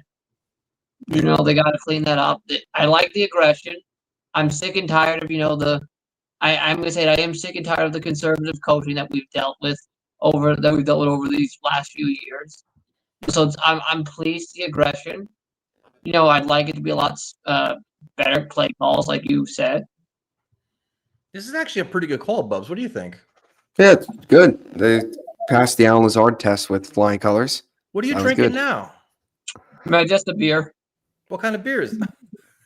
I did not even ask. I should have known. I should have known this. I should have known. I gotta drink the one that has the lowest carbs. It's just it's only because I'm pre-diabetic, so I got to drink one with low carb. So this is 2.2 grams of carbohydrates. How many calories is it? Let me see. Hold on. It's on the can. It's 77. That's really low. Jeez. Yeah, it's Interesting. also like it's the Caribbean's like all beer in the Caribbean's like light beer because you don't want a heavy beer in a hot environment. It's not hot right now. It's friggin' 65 degrees outside. No, what I'm saying is like all beer that's brewed in the Caribbean is generally like light beer because it's a hot environment. Okay, it is approved by Romeo, so that's good. Yeah, Are you watching your diet? I know I'm pre-diabetic, so I gotta watch the carb intake. So you gotta watch all your sugars and stuff. Yeah. Oh, that happens. Yeah, no, it's like it runs in the family, There's nothing you can do about it. Just there's not much you can do, it's like even if you do watch your sugar, eventually it'll knock on your door. So what's your last question for you? What's your level of confidence facing the Buffalo Bills this Sunday? Well, I'm fairly confident, look. On a scale of 1 to 10. I would say 7. Cool. All right. But look, I'll say this: that like they just need a couple things to clean up. And end of the day, look, we're lucky that end of the day we're not competing for first place in this division. We are on Sunday. You win Sunday, you're tied for first. I know. What I'm trying to say is realistically, our goal, really, our realistic goal is to at least get to second place in this division. And our two teams that are challenging us for second place both lost. So we're looking. So it's a good outlook for us. Yeah. And Miami looked awful. Like they looked. Yeah, no. I mean, they not look just they, be fired by midseason. terrible. Yeah, no. They're going to be stripping it for parts. Well, V-Man, good talking to you. Hopefully you enjoy your beer. Have a good night. Glad you watched the game. This was actually one of your better calls, man. All right, you guys have a good evening yourselves, and let's hope we can humiliate Josh Allen this Sunday. Or at least just beat him. What's up, man? Hey guys, Back to follow right I there. have to say with this game that it was a lot of fun. I mean, it's been probably the first fun game. I don't even know how many years, honestly. Even when we won under Saleh, it wasn't much fun. It was a slog fest. It was a 10-7 crap. It was the Titans game. Yep. Under Gase, it wasn't much fun. They didn't win. Before that, it wasn't much fun either. So at least we had that. It's not the same old Jets. Nope. You see mistakes, and there's some of the old mistakes, but it's not the same way. I think it's you can say, well, it's a typical Jets. You lose on a 60-yard field goal in Swamp Stadium, where it's often difficult to kick field goals because of swirling wind, which didn't show up for some reason. Yeah. I mean, you figure the football gods give us a little bit of, have a nice swirling wind. And if you kicked a 60-yard field goal or tried, it would end up in the Giants practice facility, but it didn't happen. I think overall watching it was kind of ironic because starting this year, we hired Glenn, right? Defensive coordinator, same old Jets story. They hire a rookie defensive coordinator who only cares about the defense. The defense is going to be great. The offense is going to suck. And it was exactly opposite of that.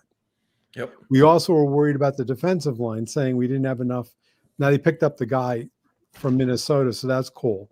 We worried about the defensive line. The defensive line was fine. We worried about the running and tackling. They were able to do it. What was bad? The secondary. Leaving out Sauce, of course, but the secondary sucked. They were totally out of sync. I don't know what the hell happened back there, but you know what? They went through a month of training. They went through training camp. Coming out like that, there's no excuse. And honestly, it's personnel. It's not the scheme. It's exactly right. It's personnel because it's the two biggest culprits is exactly what we saw last year. Stevens and Adams. They're just as advertised. And Stevens has never been there, and it's like watching that. This was not scheme. This was not. And Glenn was kind of saying like, well, there might have been some confusion back there.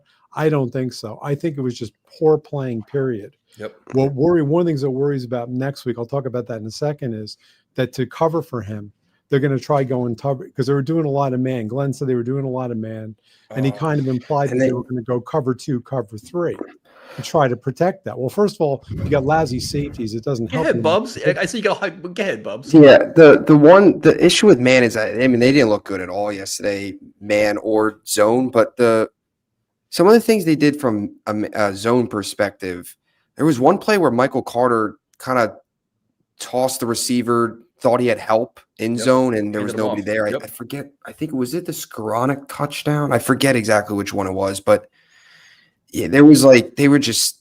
They had the same thing with that, and Cisco got in the way of Sauce on 2 plays too. Cisco actually set the pick on Sauce. I was like, "What the hell?" Yeah, that was and Sauce was talking to him right after that play. Yep.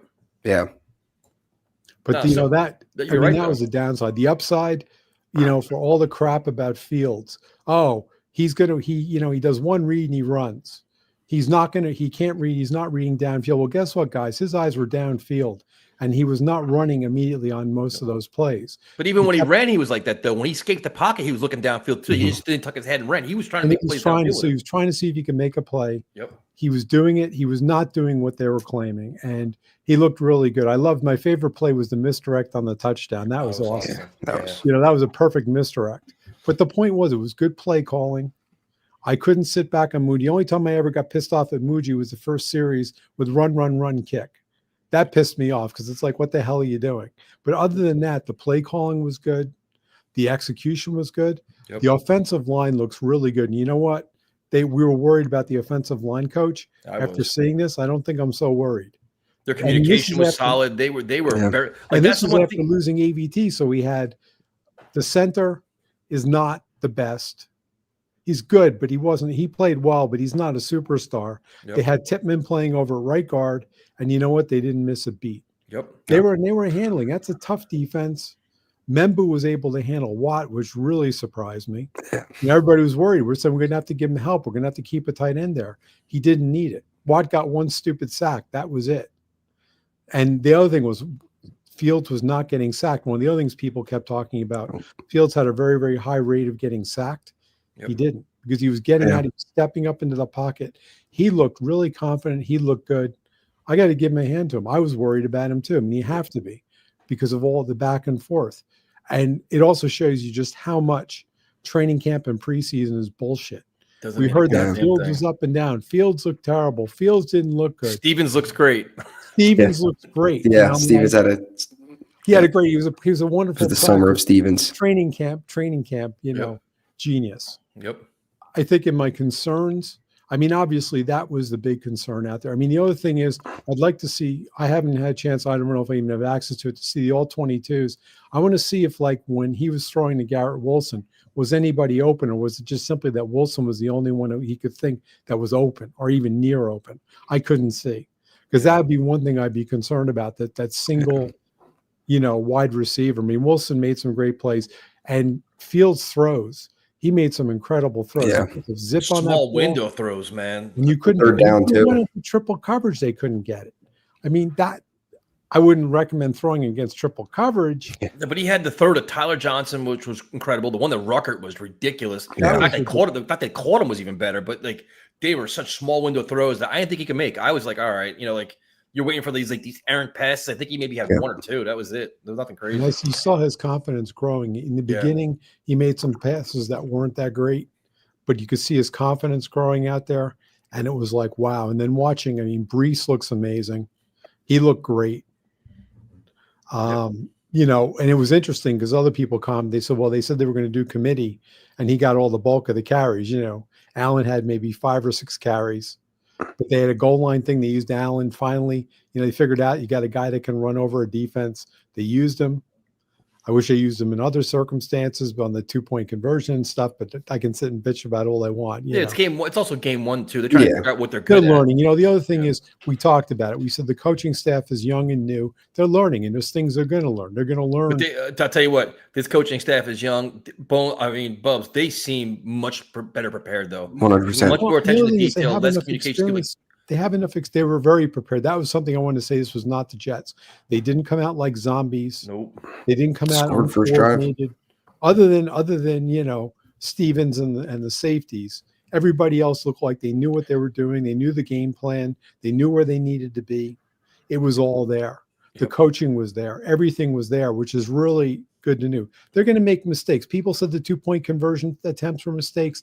I don't know I guess they were, but you know what? I'm glad I saw the aggression, because if you had our prior great defensive coordinator, head coaches, it would be, you're down two scores, and you hit a touchdown finally, and instead of going for the 2-point conversion, it's immediately go for the extra point, or you kick a field goal or whatever.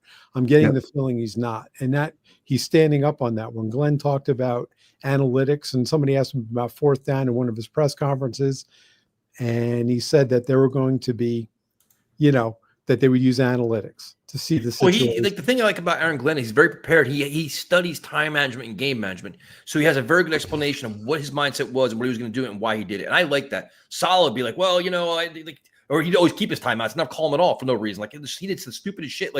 And the one thing, and this could be my own blind faith, is it seems like Aaron Glenn is so diligent. Mistakes they're making now, you have a feeling they're not going to happen going forward in terms of just schemes or communications, where he's like, all right, we understand it. We blew it here. Not going to happen again. He's actually learning. I mean, you can see they're learning, and you do expect mistakes. I expect it to be up and down. There's going to be games. They're going to have a bad game in here. They're going to have bad games. They'll have games where a team does something to them and they look totally blown out. But you're right. I think they're going to learn from it, and I don't think it'll happen again. And I think they have enough experienced people around and about that it's not going to happen.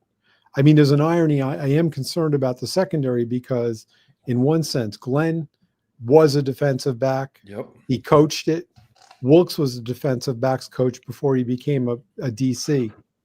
And to have that bad a secondary, something is going on there. It could be because it doesn't make any sense to me. I mean, you can say, well, he's got, we have injuries and we're back on our 3rd or 4th string. You could see this. This wasn't. These weren't guys that just. So I guess my question for you is, and I agree with you, but Stevens is a Muji guy. He's a Glenn guy. They both vouch for him. They praise him endlessly. So I think it may be difficult for them to bench him early on. It's only one game early in the season. To me, it's like, I'm not giving him too many more games like this. Like, if you're going to be this bad, then I'm going to rotate you in and out with AZ Thomas. Like, I'm going to platoon you and figure it out and say, he always said best man's going to play. Okay, well then, if this is your best man a corner, we got a big fucking problem then, because he's not very good. One of my concerns, and again, this is my gut feeling right now, so I don't want to, jump on a bandwagon and saying, oh, the Jets suck, the coaching's no. But with Glenn, the only thing I would say about him is, and this is the read I'm getting from his press conferences and stuff, there's enough arrogance there. What I'm worried, there's a bit of arrogance there that he knows and stuff. And what worries me is with somebody like Stevens, because he and Muji went out and got him. They gave him a 3-year contract, spent a lot of money on him, that they're going to sit back and they're not going to be willing to admit that they screwed up. And that goes against what Cisco Glenn too. Cisco got good money too, though. It was only 1 year. It was what, $10 million, Bubs? I mean, and that's the one thing, like, when you look at, you evaluate the team as a whole, and this is your first free agent class, and Glenn is a defensive guy, like, oh, he praised Cisco, he's a leader, he's this and that. Okay, not a good start. Stevens, a lot of questions about that, not a good start. The couple of defensive linemen you got already out for the season are not here anymore. It's like, listen, we got to be fair. Like, as much as you want to praise them, you got to question them. And now it's like, how arrogant are they going to be about these players? Where in the past, Saleh was arrogant as shit. Oh yeah, he was unbelievable. And of course, that's not fair to Glenn, because I'm projecting based on. I'm saying, but it's a good test for him, though. But he's talked about it, and the credit to Parcells. Parcells didn't give a shit what your price tag was. But you know what? You didn't play, you're not playing. I don't care. Can Glenn do that? And that's obviously, it's early. It's one game. You can't. Come on, you can't. But it's got to be. Season. There's 3 or 4 games of this. You got to be like, listen, if you want to light a fire under Stevens' ass, let AZ Thomas come in for a couple of packages. Just, hey man, we're gonna rotate other guys in here. Figure it out. I could sit there and say, well, in the press conference, he praised Stevens because he doesn't want to jump on him. He doesn't want to break his ego and stuff. And, there's something to be said for that. But he could have said it another way. He could have said, you know what? He didn't play well. There are no excuses here. We're going to have to make that work, or we're going to have to figure something else out. And he could have said that, but he didn't. He was praising him. And that kind of concerned me a little bit. I understand why, but I wasn't happy. But that's going to be a big one, because against Buffalo, I think right there is your key. They've got to work out something with that secondary, because Josh Allen is going to burn the shit out of him. So people think he's not, there's some people that are still on the fence with him as a quarterback. He knows he's not stupid. and he'll pick the On the crap fence of out. who's a quarterback? He's a freaking MVP. Yeah. Well, yeah, but you And know what? Okay, People Bubs. will say that just to be assholes. I mean, Allen is a great quarterback. He'll pick the shit out of him. He's an experienced quarterback. He's been in the league a long time, and he can pick the shit out of it. What worries Yeah. me, but again, here's where a problem comes in. So if they start saying, okay, Stevens is weak, so they start going to cover 2 or cover 3. With Josh Allen up there, he can run, man. It's like that'll burn you. You're going to have open space. He gets past the line, he's going to get some big But runs. Bubs, don't you think if they go to zone, it kind of bothers me though, because you're taking away Sauce's strength. Then yeah. let Sauce shut somebody down. Like, don't change. I don't know, man. Like, what do you think, man? That would No, yeah. Sauce got to travel. They got to play, man. If Brandon Stevens can't play Well, up to that's that, the other thing too. Like they asked Put- Glenn about with Sauce, and they mentioned that he did something he'd never done before, where he traveled. Mhm. And Glenn's answer was, "Well, it depends on the opponent," which is it's a fair enough answer. He said it depends on the opponent. It Yeah, depends but if on you what could we take got away, out there. listen, I understand what he Sometimes said. we'll go left, right. Yeah, but dude, if you could take away your opponent's best Yeah. receiver game in and game out, that's what you're going to do. That's Mhm. right, Bill. Well, I you mean, Bubs, hope. what do you But think? then again, remember, we had coaches dumb enough with one of the coaches with Revis had him playing like sides, was not playing best man after he came back. I think it was Bowles. Had him, I think Oh, it he was Bowles. terrible. Had him playing. Reeves was a shell of himself at that point. Yeah, that was what Yeah, the I know. Well, 2015, he was 2016. getting the Yeah. money. He was fucking But the other thing slow, was man. you also had him playing zones and stuff like that. But I mean, overall, look, looking at this team over a long view, there's a lot of hope here. It was one game, right? Yep. If they had a really bad game, it would be maybe harder to sit back and say it's only one game. We're going to see the next. You're right. You hit the nail on the head when you said, you know what, it's going to be week 4, week 5, week 6. What do we see? Yep. If Stevens is still out there playing week 4 and he's been terrible the whole time, then his accountability is horseshit. Yep. If Gibson, now I don't know what he's going to do this week. He'll probably He should be out gone there. this week, dude. There's no way He should have been gone today. Yeah, but you know what? He'll probably be out there flagging. Now, the only thing is, what do they do? The other guy's hurt. I don't know if he's going to be. I don't think he can play. I don't know what his injury is. Right? I can never pronounce his name. Hamstring. Do Yeah. they bring Pritchard? Do they bring Pritchett off the Why not? practice squad and have him start? Why And not? bench. You know Sure. what? Bench Gibson, because honestly, that fumble. People, I know. But Gibson, what is Gibson bringing to the table? He's not a good he receiver doesn't. either. That's the thing that nobody understood. And this is the thing that gets really frustrating because you can say, well, fans don't know. There's more there. Someone said, well, maybe because he was hurt in camp, he felt it would be fair. This guy has enough game film on him. He's not a rookie. That damn fumble. They teach you that in Pee Wee football, how to hold a football. He didn't have. Yeah, he didn't have it in the right arm. It was terrible. It was awful. It was a stupid mistake. It was as bad as, you know, when Corley dropped the ball in front of the end zone. I mean, it's that bad, and he's got no excuse. He's not a rookie. He's not a good receiver. He's not a very good returner. He's an average or mediocre returner. But this is things that this is on Muji though. This is they made their educated guesses on the roster, and now some of it's backfiring on you. You don't stay stubborn and arrogant about it. You make changes. Like that's going to be the he is who we thought he was. Now we know that Glenn. I don't think Muji, right, is going to tell Glenn, well, you're keeping that person. I don't care. Nope. I don't Glenn think he's runs going the to have that show. ability. So anything that goes on there is under Glenn and his staff. Glenn runs the show 100%. And you got to figure that Banjo, the special teams guy, he's got to, if he goes to Glenn and says, look, this guy just doesn't have it, he's going to be a liability. Then you Bubs, what were you going to say? You're chopping the Oh, yeah, Banjo. That's a good point. I mean, the whole coaching staff in terms of the accountability, but Banjo feels like one of those guys that's not going to accept any of that in terms of the fumbles and you know that type of stuff. So we'll see. I doubt he's out there next week. And look, the team's going to have up and downs. Someone else, you know, watching the chat, you see people saying, well, if they improve every week, and that's true. There's still going to be mistakes. There's still things that are going to happen. It's going to be up and down. But you want to look at a trend line and say, hey, between this, we've had a pretty good start. I want to see in week 5 or 6, I can look at them and say, you know what, they look so much better. They're still making mistakes. We don't have perfect personnel. We don't have an ideal. There's things that we're going to need to fill and stuff like that over the years.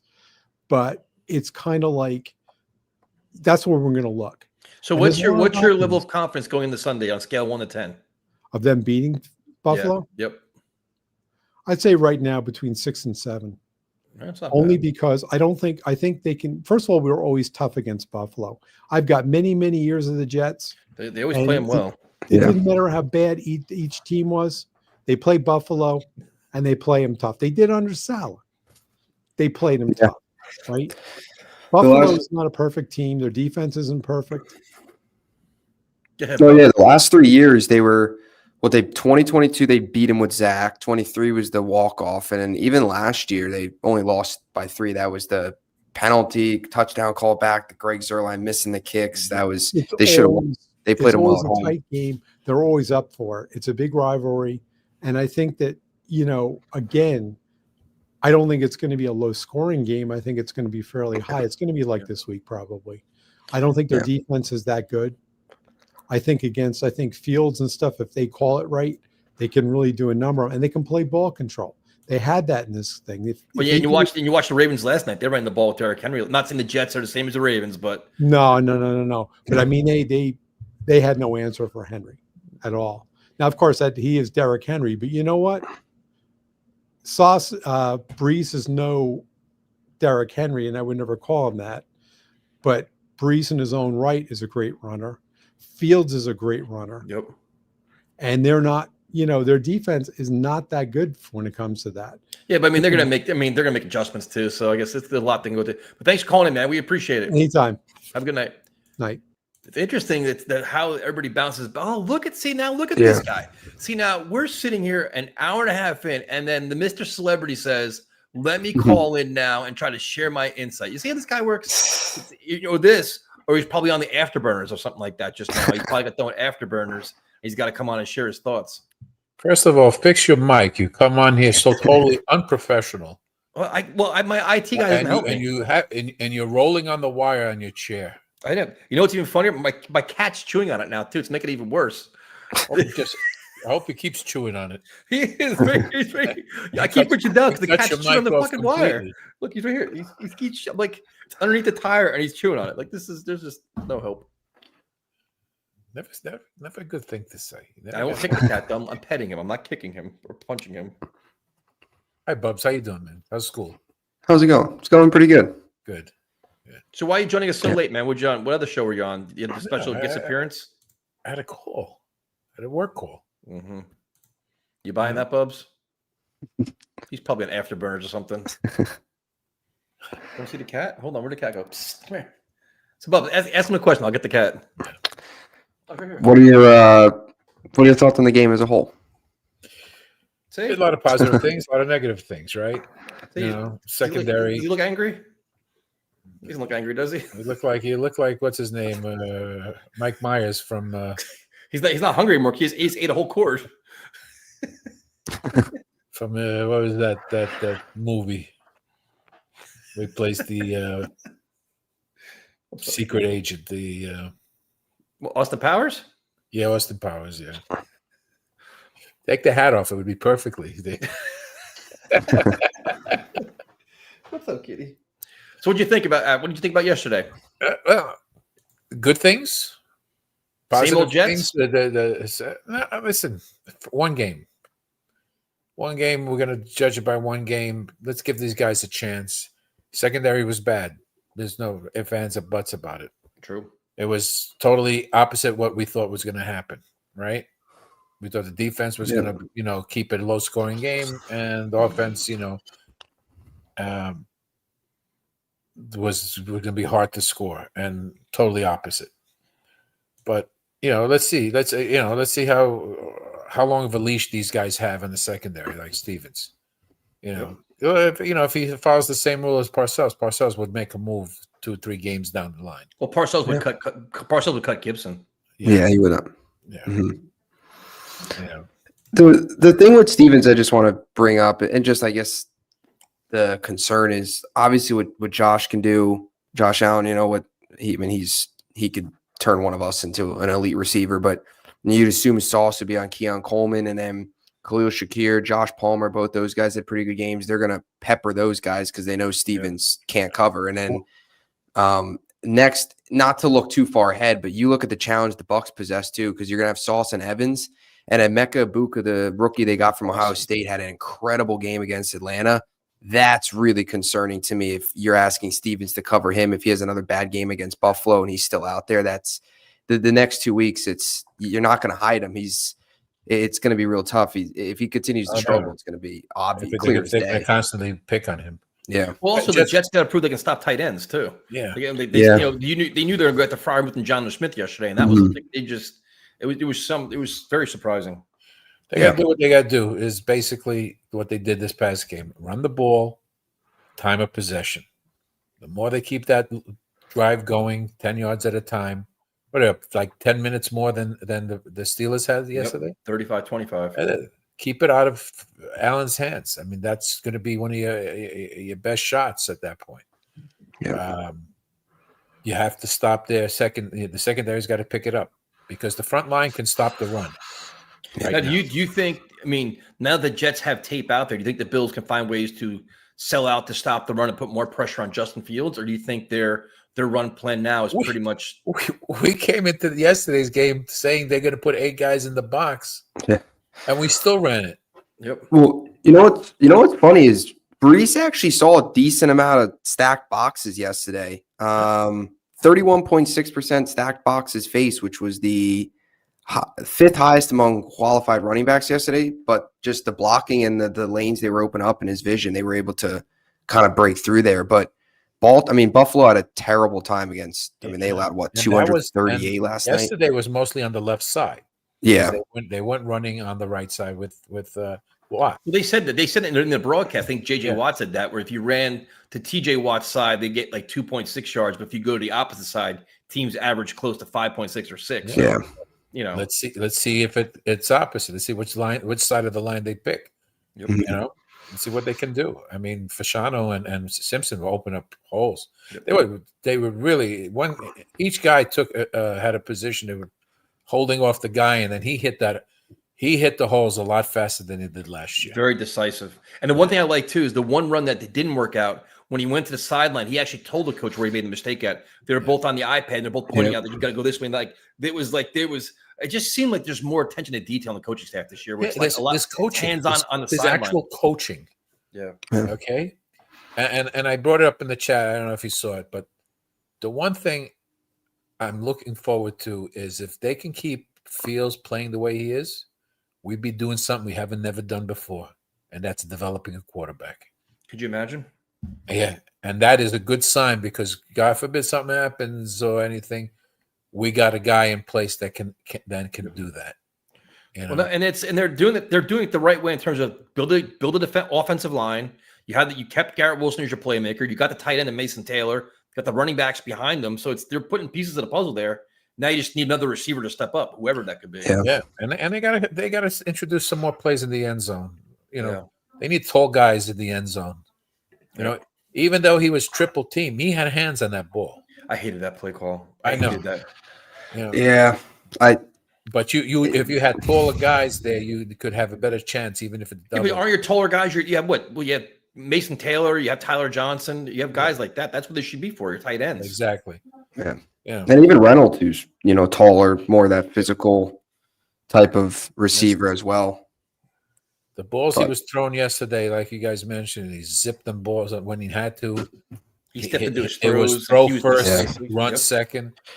Okay. And there was a couple times when he was just so elusive in the pocket. It was like a couple of the runs he kept the plays going, and he was going in and out, and they couldn't catch up to him. And everything was positive plays when he did that. But it's also he's big, dude. He's a big muscular dude. He's not not to say he's the same as Zach Wilson, but Zach Wilson, you touch him, he'd fall. And he's not phased. He's not phased. He just gets up and goes out his business. Yep. Which is good to see. You see a cool, calm, collective guy, as D-Rock says.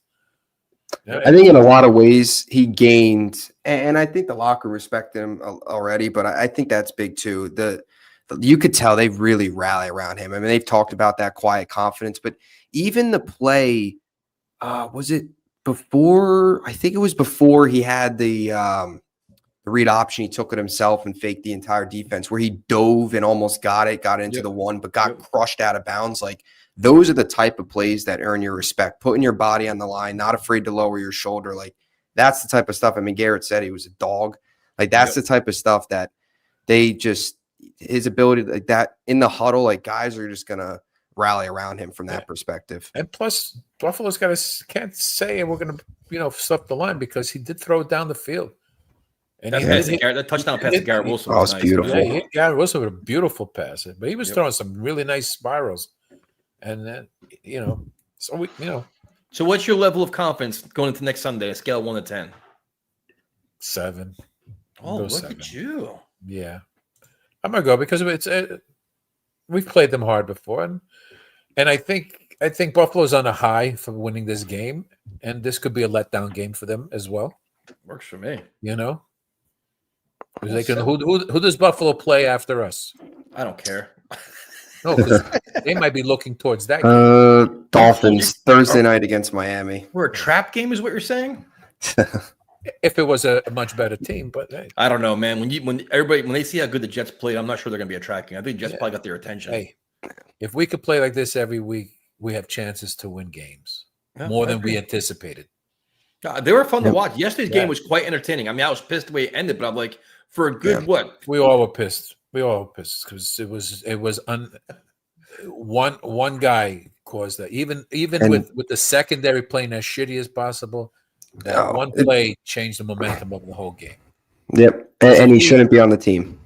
We would have continued running the ball and killing the clock if he didn't make that fumble. Just to answer this question real quick, will the cat be replacing Legend? What's funny is the cat actually sleeps on Legend's chair. So Legend's got his own little Jets chair, and the cat sleeps in the chair. So they're actually friends, surprising enough. So let's take each game as it comes. Let's see if he doesn't make corrections. Let's see what he does. Because that's what we want to see. You not care about that stuff? You not care about where Legend sits? Is that what you're telling me? You didn't care. I've seen where Legend sits. I mean, him and the cat over it. That's breaking news. Him and the cat are friends. The cat's a new character on the show now. Now you made my night. Now I can go to sleep well. Are they really? The Bills are favored by 7? That's to me. That's a win. That's a win right there. Whoa. They're just favored by 7. Yeah, I must have went up because I saw 6.5 earlier. You know what's weird though? Everybody keeps sending this to me too. Like the Jets can start out 0-3. If the Jets play the way they played this week, they'll probably lose to Buffalo. I mean, I think they can go toe to toe with the Buccaneers though. The Buccaneers are good, but like if they can run the ball like they played yesterday, I mean, I don't think it's like a foregone conclusion they're going to lose 3 of their first 4. I mean, I like Mayfield too. Listen, if we know McDonald's going to have his moves and attacks, but the way we saw JJ play, it's kind of ironic how that kind of speed. But it's kind of ironic how we all bitched him about not getting Broderick Jones, and look what happened to him yesterday. He looked like an idiot. He got scorched. Oh, he was terrible. He's been that way too. He's been awful.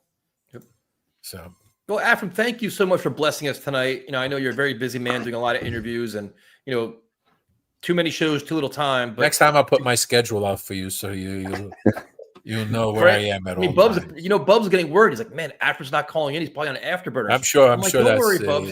He looked very worried. I had the text right here. He's like, man, Afram's not calling in. Is he text you when he's right there in the microphone. He did. He thought we insulted you or something. I'm like, no, he's just busy. He's probably doing interviews. Why do you put yourself up with this character, Bubs? But it's true. He was worried about you. He was worried for your welfare, not me.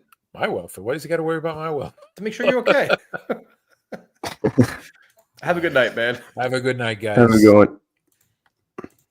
All right. So now I guess we have to bring on the birthday boy. And after his team lost a disappointing game to the Raiders. Robert, solid defense. He lost to well, he lost. Wait, the Seahawks lost to the Raiders or they lose to the 49ers? Who did they lose to? I think it was San Fran. Was it I San think Fran? I think Raiders played New England. That's right. I got him backwards. I What's think up, they man? I had it wrong. Did. It was Robert Sala. Hey guys. How are you? So the Jets are still haunting you where their old head coach helps beat you. Yeah. Against Sam Darnold. Because I saw Sam's fumble. Yeah. our tackle bumped into. Happy birthday, man. Yeah, happy birthday. Thank you, guys. Our tackle bumped into Sam right when he's the best to release the ball. And that's causing the fumble and the Niners recovery. Yep. Are you 0-1 or 1-0 in fantasy? Oh, 1-0. All right. There you go. Who'd you beat? No one. I couldn't get enough people to do the league this year, so I just got in a random one. Oh, so you beat some random stranger? Yeah. That's not that. At least you won, dude. It's better than losing. Yeah, win's a win. I got Lamar Jackson, Oof. so that was an easy job. Yeah, I played against friggin' Josh Allen and friggin' who's the other guy? The Bijan Robinson. That's just wonderful. I should have won. Burrow got me 10 points. Terrible. They barely beat Cleveland. They should have lost that game. Like Yeah. some of these teams that you thought a lot of, like the Cincinnati should have definitely won that game. And Nico Collins was terrible too. Yep. Houston didn't show up. A lot of bad kickers. The Falcon kicker Shank won. Yeah, cool. Doinked it. So how do you like in the Sam Darnold experience? Ready to call him your future your quarterback? If You love him. let him throw, yes. So you want me to send you a Sam Darnold Seahawk? You ready to rock your Sam Darnold Seahawk jersey? Yes. You are? He's your guy now for the rest of the year? Like you're buying in? Yeah. Really? Yeah. Oh boy. You're gonna go down the same path Primetime went down. It's nothing but disappointment. You're gonna learn. You should have watched it. We've already seen this once with him. You saw the Vikings fans, they learned last year, late in the season, collapse. they learned. J.J. McCarthy isn't doing any From what I better. saw, Caleb Williams looks all right. I was trying to watch it a little bit. So Jose, Yeah. do the Jets beat the Bills next week? No. Why are you bringing negativity to the show, man? On your birthday. I'm bringing a real Who do the Seahawks play? the Steelers You're getting get killed. Aaron Rodgers is gonna light you up and dance on you guys. and Josh Allen. Why is he? See, Bubs, what he's doing? He's antagonizing us now. Now he's starting trouble with us. Yeah, taking shots. No. Yeah, you did. I'm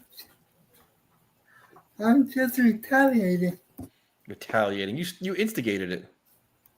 Why? Because I We're trying to embrace positive vibes here. And you're already predicting losses for us. Do you want me to? Yes, we want you to lie to us on your birthday, Oh, good. bro. We're gonna go get some lunch or right. dinner. Good talking to you. Good luck this Thank week, you, man. You too. All right, later, dude. All right, Bubs. We somehow did an hour and 45 minutes. I don't know how this went so long. Yeah, it was good. Any final thoughts? Jets Bills next Sunday. Another home game. Yeah. Probably a lot of Bills fans there. Yeah, definitely good amount of Bills fans. They always crowd that stadium, so it'll probably be another close to 50-50 split, I'd assume. Maybe a little bit more Jets fans. Pittsburgh probably travels a little bit better, but I mean, the Bills aren't very far. Yeah, I hopefully the secondary is better. Can they just be average? Yep. Could Stevens just be average?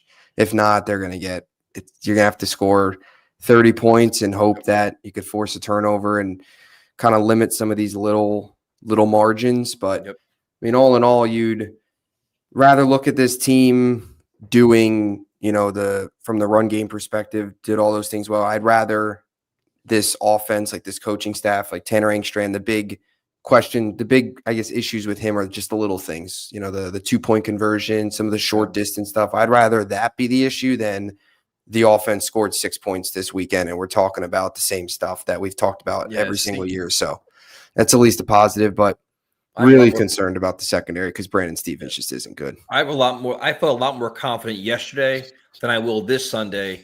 Just because of the mobility of Josh Allen. And that's another element now that they have to worry about. They usually struggle against that. You have that, and then you have him buying time, and the secondary can't cover is a recipe for disaster too. So can they get him down? Can they sack him? Not so sure about that. We'll see how the week plays out, but I definitely felt more confident yesterday. Yeah, your clear path to this team being 2-2 was beat Pittsburgh, beat Miami, and probably lose to Buffalo and Tampa. That was the clear path. But I mean, the Jets, they usually, they're always good for one of those like gut-wrenching losses and one of those wins where they shouldn't win, but they do. So maybe that's this type of game. I mean, the win they had, a couple years ago against Buffalo, that was after that brutal New England loss at home.